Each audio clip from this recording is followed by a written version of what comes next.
Kebenaran adalah sesuatu yang kita cari dan pegang sepanjang hidup kita. Tapi apa yang terjadi ketika ada seseorang yang mendedikasikan hidupnya, menentang dan menantang semuanya untuk sesuatu yang dia yakini? Inilah kisah luar biasa dari Dr. Jeffrey Lang, seorang matematikawan brilian, profesor terkemuka, dan ateis sejati, yang bertekad untuk membuktikan bahwa Al-Quran salah dengan menggunakan bahasa yang paling ia percayai, yaitu matematika.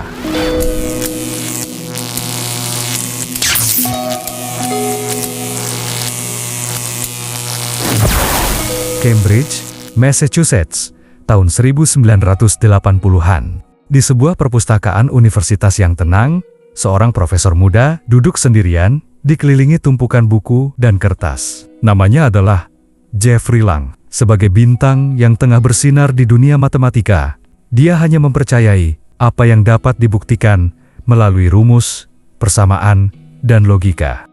Lahir dari keluarga Katolik, Lang sudah menolak agama sejak remaja. Saat berusia 18 tahun, ia menyatakan telah menjadi seorang ateis yang teguh.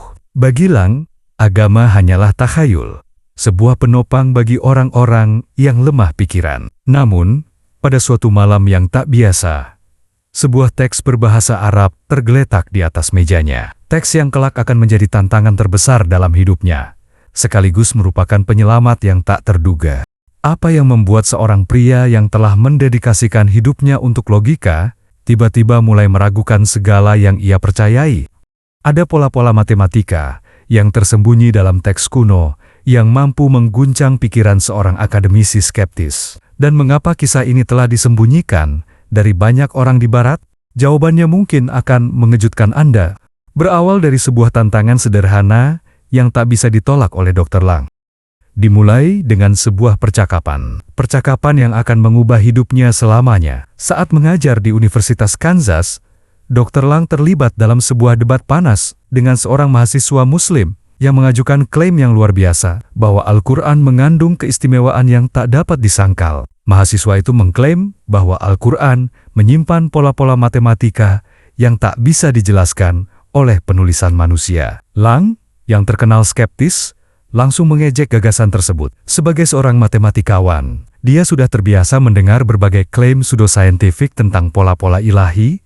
Namun, saat mahasiswa itu melanjutkan penjelasannya, ada sesuatu yang mulai menarik perhatian Lang.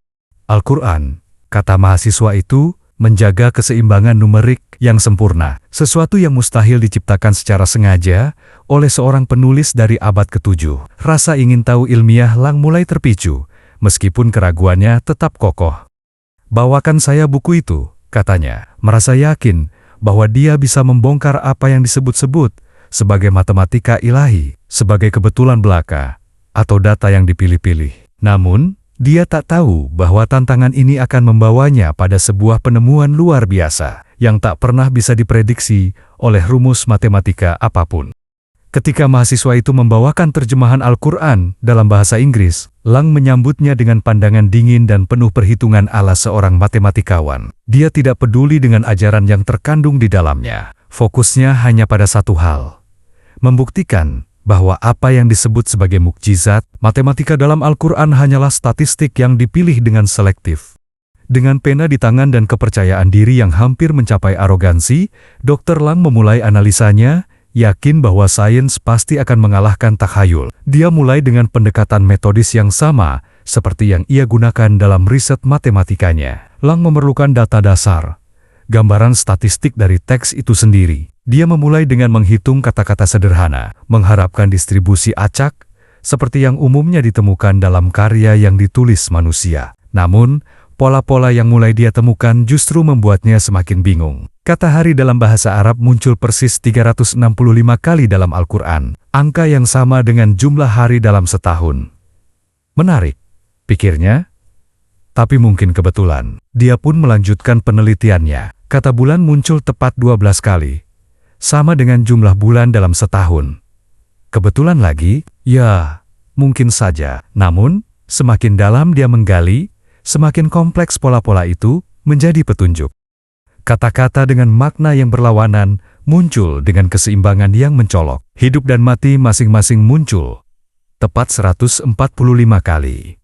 manfaat dan kerusakan masing-masing 50 kali. Surga dan neraka masing-masing 77 kali. Sebagai seorang matematikawan, Dr. Lang memahami konsep probabilitas. Satu pola seperti itu mungkin kebetulan, dua mungkin keberuntungan, tetapi ini adalah puluhan pola yang sangat presisi. Ketidakmungkinan statistiknya mulai menggoyahkan keyakinannya yang ateis. Dr. Lang menemukan bahwa huruf ke-19 dalam abjad Arab, Qaf, muncul tepat 342 kali dalam surah Al-Quran, yang dinamakan sesuai huruf itu. Surah Qaf, 342 adalah hasil dari 19 dikalikan 18.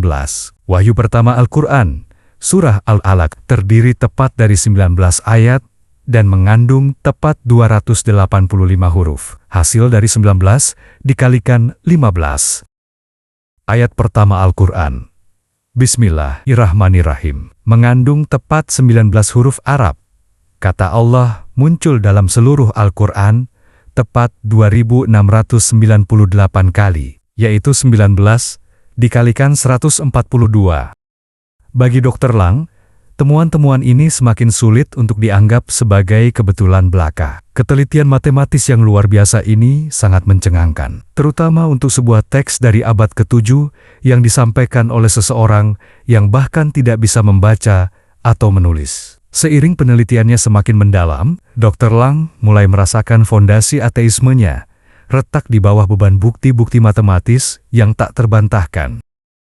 Dr. Lang kemudian memperluas penelitiannya untuk menggali pola-pola yang lebih rumit. Salah satu penemuan yang mencengangkan melibatkan deskripsi Al-Quran tentang orbit matahari dan bulan. Dalam surah 36 ayat 40 dikatakan, "Tidaklah mungkin bagi matahari untuk mengejar bulan, dan tidak pula malam dapat mendahului siang. Masing-masing beredar pada orbitnya." Dr. Lang dengan cermat mencatat bahwa kata matahari muncul persis 33 kali dalam Al-Quran. Kata bulan muncul tepat 27 kali, dan kata orbit muncul sebanyak 60 kali. Sebagai seorang matematikawan terpelajar, ia segera menyadari signifikansi informasi ini. Matahari berputar pada porosnya setiap 33 hari di ekuatornya. Bulan mengorbit bumi setiap 27 hari, dan bumi mengelilingi matahari dalam 1 tahun atau 365 hari, yang setara dengan 12 bulan lunar atau 60 siklus mingguan.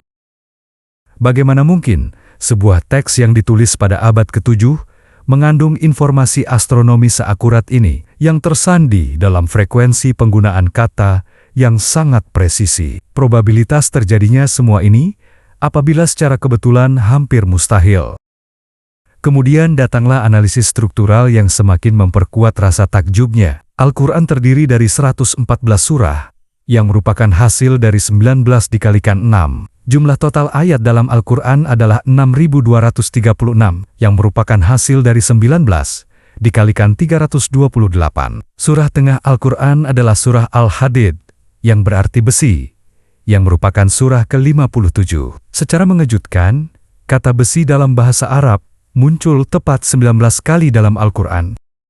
Ilmu pengetahuan modern mengungkapkan bahwa besi memiliki berat atom 55,8, mendekati angka 56. Yang lebih menarik lagi, jumlah surah ke-57 ditambah jumlah ayatnya yang 29 menghasilkan angka 86, yang merupakan nomor atom dari unsur radium, yang terbentuk dari peluruhan radioaktif uranium, sama seperti besi yang terbentuk di inti bintang. Bagi Dr. Lang, hubungan antara matematika, sains, dan teks yang berusia 1400 tahun ini semakin sulit untuk dianggap sebagai kebetulan. Ia mulai menghitung probabilitas terjadinya beberapa pola ini secara acak, dan hasilnya semakin menggoyahkan keyakinannya yang semula skeptis. Secara harfiah, lebih tidak mungkin terjadi daripada memenangkan beberapa lotre berturut-turut. Di sana, dia duduk menatap bukti yang menantang segala yang dia yakini tentang asal-usul Al-Quran. Pada titik inilah, Dr. Lang mulai menghadapi krisis intelektual dan spiritual yang mendalam. Pola-pola matematika yang ia temukan memaksanya untuk mempertanyakan kembali hal-hal yang ia kira sudah ia jawab bertahun-tahun yang lalu. Suatu malam, ketika menganalisis surah Ar-Rahman, Dr. Lang meletakkan pensilnya. Tangannya gemetar. Saya duduk kembali di kursi, dan menatap ke langit-langit, pikiran saya berputar. Jika buku ini bukan ditulis oleh Muhammad, siapa yang menulisnya? Ketelitian matematika yang saya lihat ini membutuhkan pengetahuan yang jauh melampaui kemampuan abad ke-7. Malam itu, Dr. Lang melakukan sesuatu yang belum pernah ia lakukan sejak masa kecilnya. Ia berdoa, "Tuhan," bisiknya, "jika Engkau nyata, jika buku ini datang darimu, bantu aku untuk memahaminya." Keesokan paginya, Dr. Lang melanjutkan penelitiannya dengan semangat baru. Tidak lagi ia berusaha membuktikan bahwa pola matematika dalam Al-Quran salah. Kini ia mengeksplorasi pola-pola tersebut dengan pikiran yang terbuka, mengikuti bukti kemanapun itu membawanya. Bagi Dr. Lang, pola-pola matematika dalam Al-Quran bukan hanya anomali statistik yang menarik, tetapi sebuah tantangan langsung terhadap integritas intelektualnya.